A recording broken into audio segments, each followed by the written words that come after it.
Okay, kung mapapanood niyo yung PBB kahapon kasi ano na Martes na. So mapapanood niyo yung PBB nung April 21 kasi ngayon April 22 na. Doon mo makikita na may mga tao talagang mag-e-explode. Kasi malinaw yung usapan na pwede bang pinakiusapan ng maayos. And then nagtanong, kasi may mga taong makikitid ang utak. May mga tao talaga na masasagad sa'yo kapag ka hindi ka marunong umintindi. Di ba? Ang babaw ng dahilan na kaya ka nagre-react dahil malungkot yung babae, dapat common sense. May mga tao talagang hindi gumagamit ng common sense and some people pretending to have common sense. Mahirap sa mga taong nagpe-pretend na meron silang common sense. Yun ang regalo na wala. Ba't ko sinabing common sense? Natural malungkot si Bianca dahil alam ni Bianca na may parte siya sa kasalanan na yun. May parte siya sa kasalanan na yun dahil isa siya yung pinakamaraming nasabi, yung nag-react siya kay Esnir. Na sabi niya, okay lang yan mama, I believe in you. Kaya nga napag ganun yung mga, kaya sila Esnir napaupo Sila Michael, sila Diyos, napakamot ang ulo. Si Michael, napataas na lang yung kamay. Diba? Simple as that.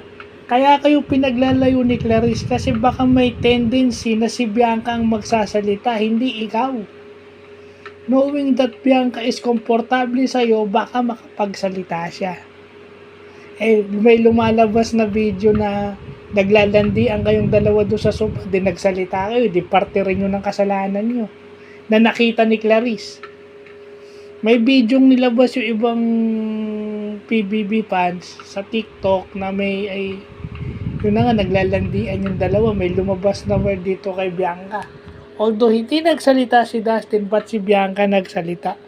So kung ikaw talaga Dustin you, kung talagang siya may guy with common sense, malulungkot ka, pero dapat maintindihan mo na kaya kayo pinaglalayo. It's because para maawat na rin ni Bianca yung sarili niyang magsalita.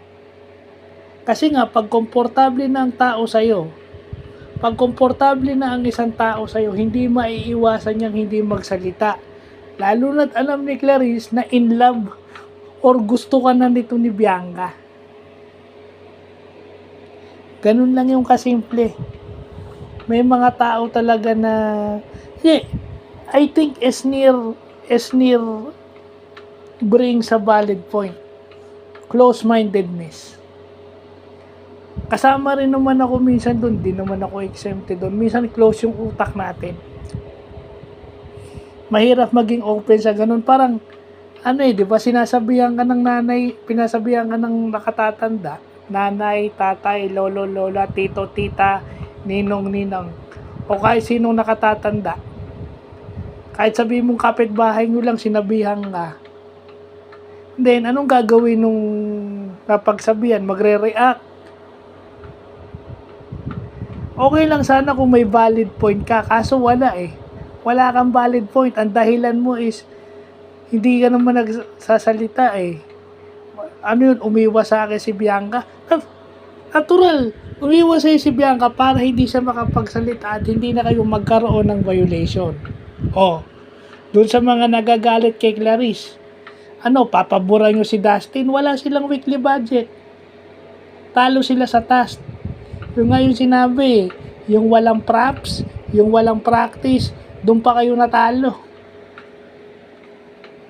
Although mahirap naman talaga yung task, pero pwede naman na ma-manage naman yun. Di ba? Kung si Bianca nga na-note na na-appreciate yun. At kaya siya umiiyak dahil alam niyang may parte siya sa kasalanan. At ikaw naman, Dustin, dapat maging matured ka sa ganun. Wag mo kinukonsinti ang babae. May kasalanan siya, hayaan mo siyang maging accountable. Intindihin mo yung mga kasama nyo kaysa si Bianca lang.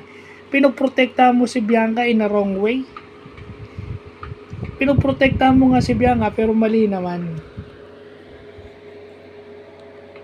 Mali yung makikipag-argue ka sa task leader and then later on sasabihin mo, sorry, nagkamali ako. And then sasabihin nga bukas na magkabati lang kami ni Ate Kla. I'm ready to go. Ayoko nang umiyak. Hindi ko alam kung anong uunahin ko. Diba? Tapos sasabihan mo si AC puro love team. Well, dapat nga magpasalamat ka kay AC dahil sinagip niya yung kursunada mo. AC save Bianca from nomination. Hindi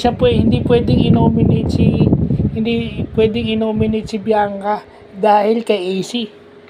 So yung sinasabihan mong puro lande, dapat magpasalamat ka muna. Dahil kinain mo na lahat ng sinabi mo.